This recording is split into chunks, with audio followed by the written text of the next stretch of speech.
Hi, Cancer, or anyone watching for Cancer. Welcome to Divine Resolution Tarot. For those of you who are new, my name is Chanel, and for those of you who are returning, thank you so much for giving me the opportunity to read for all of you again. So, just a quick update. I'm going to start giving out personal readings, one every week. It'll be a 3-question email reading. I will also give away one 3-question video reading for absolutely free once a month. It's super easy to participate. It's for subscribers, so just make sure that you subscribed and then click on the link in the description box so that you can give me your email and your first name so that I'll have a way to contact you when you win. That's all you got to do. All right, so outside of that, I am switching up how I do personal readings. I'm opening my readings up once a month. It'll be open for 72 hours. I will email everybody that's on my list and let them know it's open. And I will also post in my community section on my YouTube page. Then after that, readings are closed until next month. So, Cancer, let's get into your reading. Ace of Cups, bottom of the deck, the moon. Everybody seems to be kind of in this moon energy, which makes sense because it's Pisces season, right?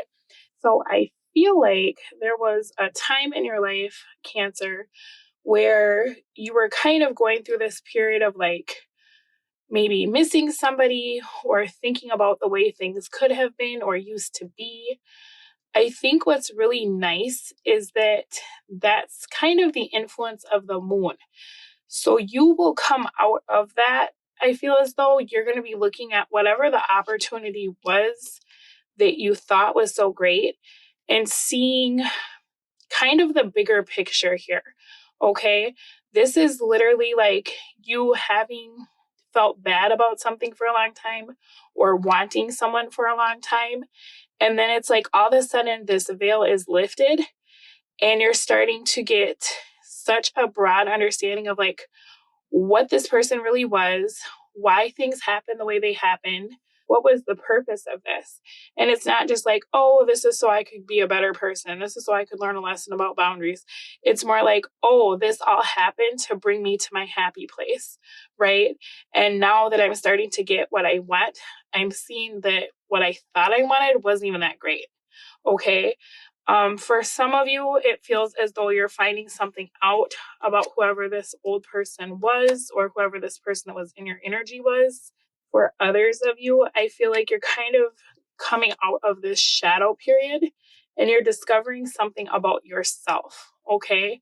Now, whatever you're finding out, it's actually this boost in self-esteem that you're going to be receiving as a reward for your situation. There will be other rewards too, I feel like, but for the time being, the first thing you're going to be thinking is like, whoa, I could do so much better, or I deserved so much better. I was worth so much more than what I was settling for, right?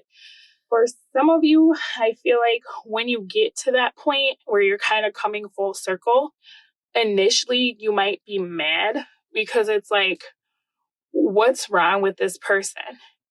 You know, it feels like you're starting to see somebody for who they truly are. You get what I mean? Looking at the patterns of a situation over the potential, looking at ways that you've been settling for less than you deserve. And what I'll say about that is like people in the metaphysical community, some people are like, oh, anger is your shadow side and you're supposed to turn away from anger. But for me personally, I feel like you can't have the dark without the light, right? You have to face your anger head on and utilize it to propel you to the next phase. Sometimes your anger is the only thing that'll get you out of a bad situation, right? Or sometimes your frustration is what motivates you to take the actions necessary to do something else, okay? So if some of you are experiencing anger for now, right? Because it's like you're looking back at the past, you're realizing that the person that you were kind of giving up opportunities for or feeling bad over wasn't even really that great, feeling like maybe in some ways you were gaslighting yourself, take that anger and transmute it into something positive, okay? Now, I feel as though this is actually propelling you to move into kind of a new area for you because it's like you've grown up very fast.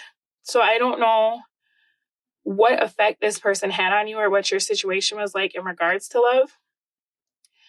But there's an energy here of you becoming very, very wise about what deserves your attention. It's like coming to the realization you've been letting someone live in your head rent free that hasn't been showing up for you. But even if they did show up for you, they're not that great, right? The only thing that made this person great, Cancer, was the fact that you loved them. That's all that there is. And it's like once the feelings are gone, what's left? Not much, right? A whole bunch of unfairness or disparity, because that's what this looks like. With justice in the reverse being how this is affecting you, where you're at, you're starting to realize like, wow, it was a blessing that this didn't work out in my favor, even though this is something that I've been really sad about. Because had this worked out in my favor, my future would be screwed. Like, this would be my life. I would never have had this epiphany. I wouldn't be making all these powerful moves or thinking all these new thoughts that I'm starting to integrate into my life. I've changed. I've grown. This is a situation that I feel like for a while you thought happened to you, but now you're moving into a space where you're looking back and you're seeing like, no, this happened for me. This was divine protection so that I would make a different decision, right? Now, your advice is the 7 of Cups. So that kind of goes back to the energy of this person being so great because you loved them. But once you got so angry, enough to distance yourself, and then the anger dissipates and you do some shadow work and you're looking back and you're like, what the hell was I thinking, right? Be mindful of that. This is talking about perhaps you projecting qualities on a person that was not necessarily there because that's what you wanted them to be, right? Well, you deserve to have everything that you want, but I feel like not everybody deserves to have everything that you can give, okay?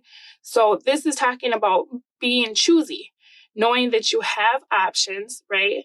But also taking the time to really scrutinize, is this somebody that's going to treat me right? Is this somebody that's worth my time? Right? Because I feel like that's where you're at. It's like you're kind of having this full circle of realizing, you know what? This person wasn't even that great. Maybe I don't know what I'm doing next. I'm going to figure that out.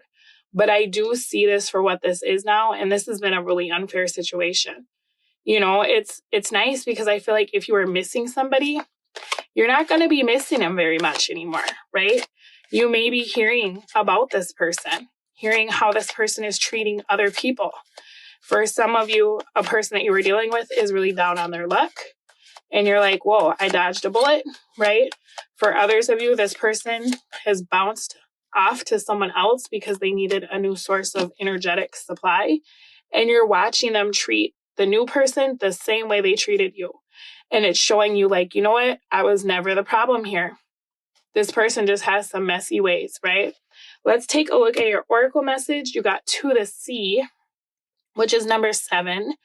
This is talking about you just kind of going through this spiritual transformation, perhaps feeling as though you're releasing the need to control situations, going with the flow, right? But being open to the experience, no longer resisting change, okay? So, to the Sea, essential meanings: being in flow, returning to source, recognizing how pieces fit together, a natural pattern of events.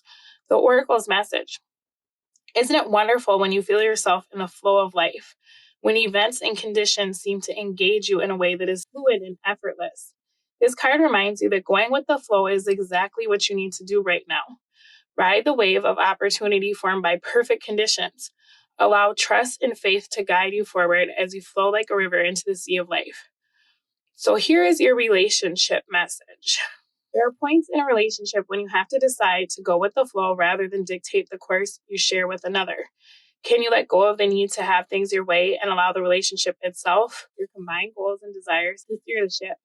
Can you both transcend your personalities and allow the partnership to form its own identity, its own energy? Now is the time to relax and see where this mutual journey leads. So, like I was saying, this is talking about how you're kind of projecting onto your person, right? With the strength and the reverse, you're putting your hands up. You know what I mean? Whereas before, I feel like you were trying to control the outcome. Now you're seeing the situation clearly, and you're probably starting to assess, like, is this someone that I can co-create with? Rather than, I love this person so much, I'm willing to bend, or I'm willing to wait, or I'm willing to fix, right? You don't need to fix the right opportunity. The right opportunity will present itself and you'll be ready for it, which is actually your opportunity, is getting ready for what is coming next, right? This all happened to get you exactly where you are now, because that's exactly where you need to be to get what you want. It just might not feel like it at the time. All right, so your oracle message is freedom. There is nothing stopping you. The path is clear if you want it to be. Bottom of the deck is only time will tell. So sometimes with strength in the reverse, we feel impatient, right? We feel like we need to very quickly move away from something. I would advise you to just stay kind of in this feeling for a moment, to honor it, to figure out what it's trying to tell you so that you can truly learn the lesson and it's not something that you have to keep repeating. You know, because with this justice in the reverse, sometimes that can talk about imbalanced karma, and it can talk about having to repeat something again. So what I'll say about that is I don't think this is the last time you will see this person, whoever this is, because the karma has not yet been balanced. So if you're really like still thinking, okay, this is my twin, I can't deal with them, I'm at a loss, this will have another opportunity to pick back up. But with this Page of Wands, this is showing me that you will have to do something different, right? All this happened so that next time around, you would do something different. And so that kind of goes back to that to the sea energy when we were talking about your relationship message, where you're releasing the need to control, right? The outcome. Okay, Cancer, whether you want your old person or not, I feel like you'll still have a chance to revisit this. You'll have a chance to do something completely different and create a different outcome. And regardless of how you feel about where you are right now, you're exactly where you need to be, right? Everything that's happened up to this point has happened to position you to receive what you want. All right, you all take very good care of yourselves, and I will speak to you again soon. Bye.